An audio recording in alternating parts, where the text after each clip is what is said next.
Aj takto opravujeme fasády.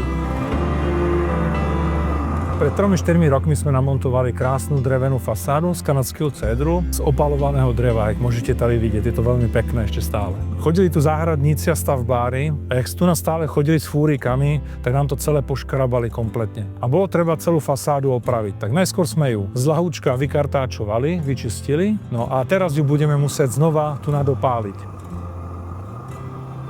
On sa to na prvý pohľad zdá, že je to dosť nebezpečné na tej fasáde takto opalovať. Ale díky tomu, že to je kanadský cédr, ktorý krásne vidíte, nič tu nehorí. On je totiž samozhášavý.